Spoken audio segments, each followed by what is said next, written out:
आपका स्वागत है हमारे और एक नई वीडियो में। तो आज की स्टोरी एक रेलवे क्वार्टर का है। एक ऐसा क्वार्टर जहां का मौजूद एक कमरा जो रहस्यमय है और बताया जाता है कि अगर आप एक बार उस कमरे में चले गए तो भूल जाओ कि तुम कभी इस दुनिया में थे, क्योंकि आज तक जो भी उस कमरे में गया वह इंसान वापस नहीं आया। जी हाँ दोस्तों, यह कहानी आपको अंदर से झंझोर के रख देगी। तो शुरू करने से पहले अगर आपको भी हॉरर स्टोरी सुनना पसंद है तो हमारे इस चैनल को सब्सक्राइब कीजिए और चलिए स्टोरी की तरफ चलते हैं। साल 2018 की बात है। उत्तर भारत के एक छोटे से रेलवे स्टेशन के पास अंग्रेजों के समय बने कुछ पुराने रेलवे क्वार्टर थे। उनमें से ज्यादातर टूट चुके थे। सिर्फ एक इमारत अब भी खड़ी थी, लेकिन वहां कोई नहीं रहता था। स्टेशन के बुजुर्ग कर्मचारी कहते थे कि उस इमारत के आखिरी कमरे का दरवाजा रात 12 बजे अपने आप खुल जाता है।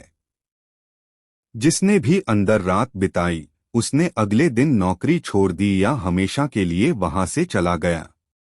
राहुल 27 साल का नया रेलवे टेक्नीशियन ऐसी बातों पर विश्वास नहीं करता था। एक दिन उसे रात की ड्यूटी मिली। बिजली की लाइन में खराबी की शिकायत उसी पुराने क्वार्टर के पास से आ रही थी। रात के 11:45 बजे वह टॉर्च और टूल बैग लेकर वहां पहुंचा। चारों तरफ सन्नाटा था। अचानक टक टक टक, ऐसा लगा जैसे कोई लकड़ी के फर्श पर धीरे धीरे चल रहा हो। राहुल ने टॉर्च की रोशनी डाली। कोई नहीं था। उसने खुद को समझाया शायद हवा होगी। लेकिन तभी उसकी नजर आखिरी कमरे पर पड़ी। उसका दरवाजा आधा खुला हुआ था, जबकि स्टेशन मास्टर ने साफ कहा था कि वह कमरा सालों से बंद है। राहुल धीरे धीरे दरवाजे की ओर बढ़ा। अंदर घुप अंधेरा था। टॉर्च की रोशनी जैसे ही कमरे में गई, दीवार पर धूल से किसी ने उंगली से लिखा था, आज भी कोई लौटकर नहीं गया। राहुल का गला सूख गया। तभी उसके पीछे से किसी ने बहुत धीमी आवाज में कहा, तुम देर से आए हो। राहुल झटके से पीछे मुड़ा, लेकिन वहां कोई नहीं था। उसी पल उसकी टॉर्च अपने आप बंद हो गई। पूरा कमरा अंधेरे में डूब गया। और फिर किसी ने उसके कान के बिल्कुल पास फुसफुसाया, दरवाजा बंद मत करना। राहुल का दिल इतनी तेज धड़क रहा था कि उसे अपनी सांसों की आवाज साफ सुनाई दे रही थी।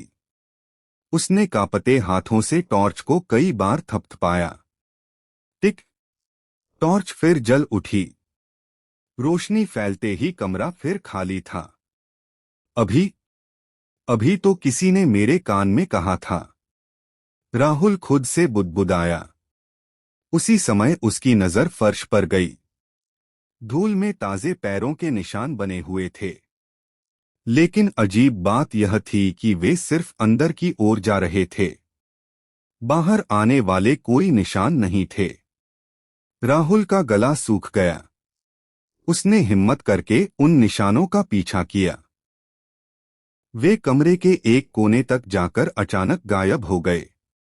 वहां एक पुरानी लकड़ी की अलमारी रखी थी। जैसे ही उसने अलमारी हटाई, पीछे दीवार में एक छोटा सा लोहे का दरवाजा दिखाई दिया। उस पर जंग लगी थी और ताला टूटा हुआ था।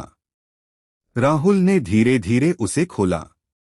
अंदर से बर्फ जैसी ठंडी हवा निकली। लोहे की सीढ़ियां नीचे अंधेरे में उतर रही थीं।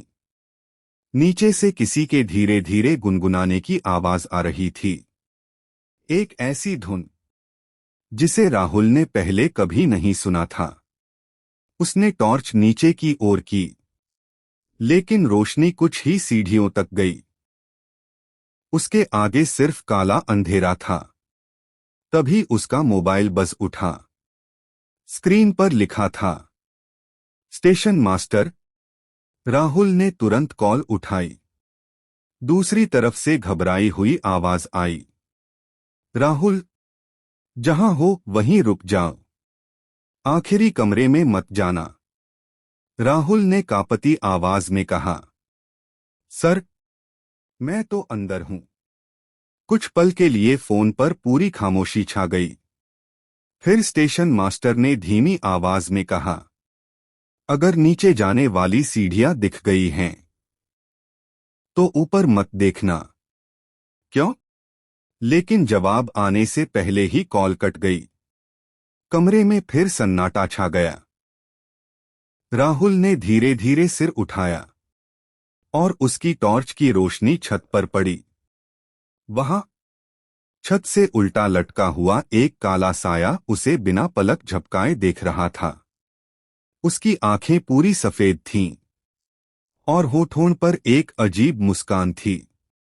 राहुल चीखते हुए पीछे गिर पड़ा। उसी पल टॉर्च फिर बुझ गई। अंधेरे में वही फुसफुसाहट गूंजी, अब तुम भी यहीं रहोगे। राहुल घबराकर जमीन पर गिर पड़ा। कुछ पल तक वह हिल भी नहीं पाया। उसकी सांसें तेज चल रही थीं। टॉर्च फिर झिलमिलाई। रोशनी हुई, लेकिन छत पर लटका हुआ वह साया गायब था। कमरे में फिर वही सन्नाटा। राहुल ने सोचा कि अभी इसी वक्त बाहर निकल जाना चाहिए, लेकिन जैसे ही उसने दरवाजे की ओर कदम बढ़ाया, धड़ाम, दरवाजा अपने आप बंद हो गया। उसने पूरी ताकत से उसे खींचा, लेकिन वह टस से मस नहीं हुआ। तभी नीचे वाली लोहे की सीढ़ियों से किसी के धीरे धीरे ऊपर आने की आवाज सुनाई दी। ठक ठक ठक। हर कदम के साथ आवाज और पास आती जा रही थी। राहुल डर के बावजूद अलमारी के पीछे छिप गया। कुछ ही सेकंड बाद सीढ़ियों से एक बूढ़ा आदमी निकला। उसने रेलवे की बहुत पुरानी वर्दी पहन रखी थी। वर्दी धूल और मिट्टी से ढकी हुई थी और उसकी टोपी पर जंग लगा बैच चमक रहा था। वह आदमी इंसानों की तरह नहीं चल रहा था। उसके पैर जमीन को छुए बिना धीरे धीरे आगे बढ़ रहे थे। उसने पूरे कमरे में नजर दौड़ाई और भारी आवाज में कहा, एक और आ गया। राहुल ने अपनी सांस रोक ली। कुछ देर बाद वह बूढ़ा वापस सीढ़ियों की ओर मुड़ गया। जैसे ही वह नीचे उतरा, दरवाजा अपने आप खुल गया। राहुल बिना पीछे देखे भागा। वह बाहर निकलकर स्टेशन पहुंचा।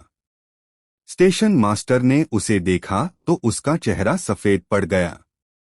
उन्होंने राहुल को अपने कमरे में बैठाया और धीरे धीरे एक पुरानी फाइल निकाली। फाइल के पहले पन्ने पर एक धुंधली तस्वीर थी। तस्वीर में वही रेलवे क्वार्टर था और उसके सामने खड़ा वही बूढ़ा आदमी। स्टेशन मास्टर ने कांपती आवाज में कहा, यह रामदयाल था, इस क्वार्टर का चौकीदार। साल 1979 में एक रात वह अचानक गायब हो गया। खोजबीन हुई, लेकिन उसका कोई पता नहीं चला। उसके बाद से जिसने भी उस आखिरी कमरे में रात बिताई, उसने यही बताया कि उसने रामदयाल को देखा था। राहुल ने डरते हुए पूछा, वो नीचे क्या है? स्टेशन मास्टर कुछ देर चुप रहे। फिर बोले, पुराने रिकॉर्ड के अनुसार उस कमरे के नीचे अंग्रेजों के समय की एक बंद सुरंग है, लेकिन जो लोग उस सुरंग में गए वे कभी वापस नहीं आए। उसी समय स्टेशन की सारी लाइटें एक साथ बुझ गईं और बाहर से वही आवाज फिर सुनाई दी। ठक ठक ठक, जैसे कोई भारी जूते पहनकर स्टेशन की ओर बढ़ रहा हो। स्टेशन की सारी लाइटें बुझ चुकी थीं। पूरा प्लेटफॉर्म अंधेरे में डूब गया। बाहर से वही आवाज लगातार पास आ रही थी।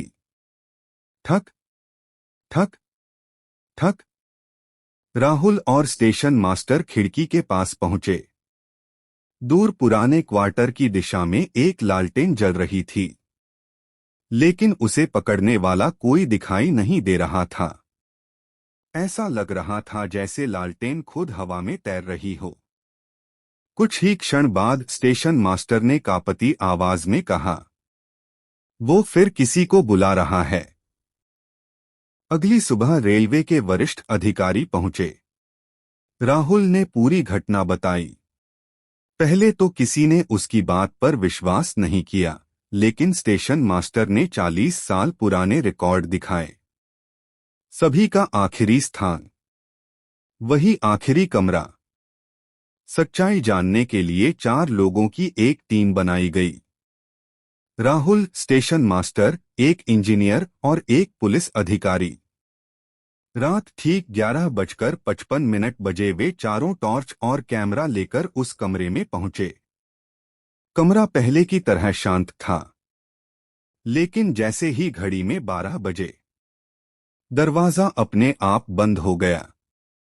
दीवारें हल्की हल्की कांपने लगीं। फर्श पर बनी दरारें चमकने लगीं। अचानक अलमारी अपने आप खिसक गई। पीछे वही लोहे का दरवाजा खुल गया। इस बार चारों ने हिम्मत करके नीचे उतरने का फैसला किया। करीब 50 सीढ़ियां उतरने के बाद वे एक लंबी सुरंग में पहुंचे। सुरंग की दीवारों पर पुराने अंग्रेजी अक्षरों में कुछ लिखा था। इंजीनियर ने धूल साफ की और पढ़ा, जो अंदर आए वापस मत जाना। सब एक दूसरे का चेहरा देखने लगे। तभी सुरंग के आखिर में किसी ने लालटेन जलाई। रोशनी में एक आदमी दिखाई दिया। वही पुरानी रेलवे वर्दी, वही टोपी, रामदयाल। लेकिन इस बार वह अकेला नहीं था।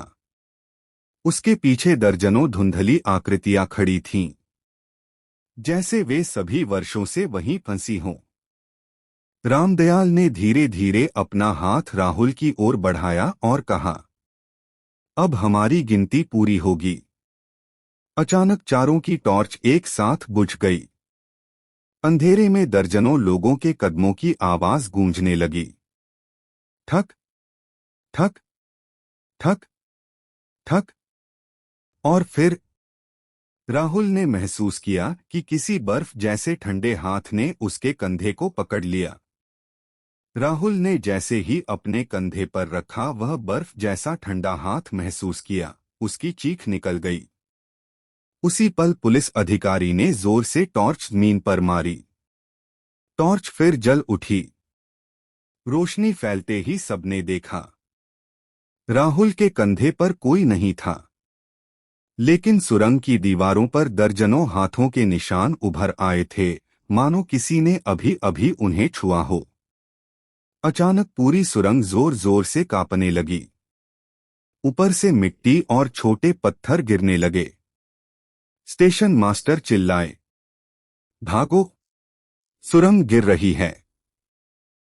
चारों पूरी ताकत से सीढ़ियों की ओर दौड़े। पीछे से फिर वही आवाज आई, रुको, अभी मत जाओ। रामदयाल वहीं खड़ा था। इस बार उसके चेहरे पर मुस्कान नहीं थी। उसने बस एक बार धीरे से कहा, अगर तुम चले गए तो कोई और आएगा। राहुल ने नजरें फेर लीं और भागता रहा। चारों किसी तरह ऊपर पहुंचे। जैसे ही वे आखिरी कमरे से बाहर निकले, धड़ाम, पूरा फर्श अंदर धंस गया। सुरंग हमेशा के लिए मलबे के नीचे दब गई। 3 महीने बाद रेलवे विभाग ने उस पूरे पुराने क्वार्टर को गिराने का फैसला किया। मजदूर पहुंचे, लेकिन अजीब बात हुई। जिस मशीन से आखिरी कमरा तोड़ने की कोशिश की जाती, वह अचानक बंद हो जाती। कई बार कोशिश हुई। आखिरकार अधिकारियों ने वह कमरा छोड़ दिया। आज भी वह इमारत वीरान खड़ी है। उसके चारों ओर लोहे की बाड़ लगा दी गई है। स्थानीय लोग कहते हैं, हर साल बरसात की किसी रात ठीक 12 बजे उस आखिरी कमरे का दरवाजा धीरे धीरे अपने आप खुलता है और अंदर से एक पुरानी लालटेन की हल्की रोशनी दिखाई देती है। तो सुबह तक उसका कोई निशान नहीं मिलता। कुछ लोग कहते हैं कि यह सिर्फ एक लोक कथा है। कुछ कहते हैं कि उन्होंने खुद वह रोशनी देखी है। लेकिन जो भी सच हो, रेलवे के उस पुराने क्वार्टर का आखिरी कमरा आज भी बंद है और शायद किसी अगले मेहमान का इंतजार कर रहा है। ये कहानी अगर पसंद आई हो तो चैनल को सब्सक्राइब और लाइक शेयर करना न भूले। ऐसे ही मिलते हैं और एक नई वीडियो के साथ। तब तक के लिए राधे राधे।